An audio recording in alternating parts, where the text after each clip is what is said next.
बिस्मिल्लाहिर्रहमानिर्रहीम। दोस्तों, मैं आपका होस्ट शुएब स्किल परवर्डर चैनल पर आने का शुक्रिया। आज हम बात करेंगे कि एडोब फोटोशॉप को कैसे ओपन किया जाता है और इसका जो मूव कमांड है उसको कैसे इस्तेमाल किया जाता है। तो दोस्तों, सबसे पहले ओपन करने के लिए हमने आ जाना है अपने कंप्यूटर की स्क्रीन पे। जैसे ही हम अपने कंप्यूटर की स्क्रीन पे आएंगे तो हमें एक आइकॉन नज़र आएगा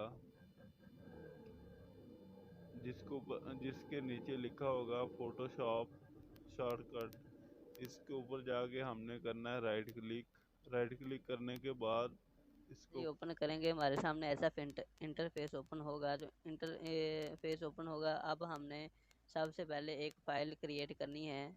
उसके लिए हम करेंगे कंट्रोल एन करने के बाद हमारे पास ऐसा इंटरफेस ओपन होगा। इंटरफेस सबसे पहले है जी, उसका नेम हमने क्या रखना है, और उसके बाद जो प्रेजेंट साइज़ है वो हमने शीट का साइज़ कौन सा रखना है। उसके बाद इसकी विड्थ और हाइट जो है ऑटोमेटिक आ जाएगी। तो इसके अंदर जो मोड है वो RGB कलर होना चाहिए, और कंटेंट्स के अंदर जो है इसका बैकग्राउंड जो वाइट होना चाहिए। तो इसको हमने ओपन कर देना है। ओपन करने के बाद तो ये हमारा एडोब फोटोशॉप की फ़ाइल ओपन हो गई है। अब हमने सीखना है कि मूव जो कमांड है उसको कैसे इस्तेमाल करते हैं। मूव कमांड इस्तेमाल करने के लिए हम अपने कीबोर्ड के माउस की मदद से जाकर इस एरोज़ पे क्लिक करेंगे तो हमारी मूव कमांड जो है वो एक्टिव हो जाएगी। और इसके अलावा इसकी शॉर्टकट कमांड जो है वी है। बताऊँगा कि आप मूव कमांड जो है एडोब फोटोशॉप में कैसे इस्तेमाल कर सकते हैं। मूव कमांड को इस्तेमाल करने के लिए आपके पास 2 से 3 फाइल का ओपन होना ज़रूरी है।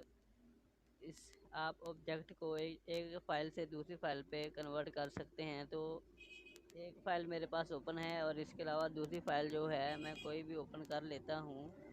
एक ये फ़ाइल ओपन करते हैं, और एक जो है ये वाली फ़ाइल इसको ओपन कर लेते हैं। तो अगर आप चाहते हैं कि इस फ़ाइल और ये दूसरी फ़ाइल को आप इस बड़े पे कन्वर्ट करना चाहते हैं, तो उसके लिए जो है मूव कमांड इस्तेमाल होगी। मूव कमांड के लिए आपने जस्ट करना है वी प्रेस करेंगे तो आपके सामने जो कर्सर है उसकी कर्सर की शेप इस तरह की हो जाएगी। आपने जस्ट जाना है, जिस पिक्चर को उठाकर दूसरी जगह मूव करना है वहाँ पर जाके आपने क्लिक करके बटन को छोड़ना नहीं है, और पिक को लाके नई फाइल पे छोड़ देना है ऐसे। तो दोस्तों, ये वाली जो फाइल थी, ये वाली हमारी ये अडोब ये हमारी एक बड़ी फाइल पे आ गई है। उसके बाद हम इसके ऊपर वर्क करना शुरू कर सकते हैं। और तो दोस्तों, ये है आज की हमारी वीडियो कि मूव कमांड को कैसे इस्तेमाल किया जाता है। और उसके अलावा अगर आपने इसको ऊपर नीचे करना है तो उसके लिए भी आप ऊपर नीचे भी इसको कर सकते हैं। ऐसे आज के लिए इतना ही काफ़ी है दोस्त। अगर आपको मेरी वीडियो पसंद आए तो इसको लाइक शेयर कमेंट ज़रूर करें, और मेरा चैनल को सब्सक्राइब ज़रूर करें ताकि हर आने वाली वीडियो आप तक बर वक्त पहुंच सके।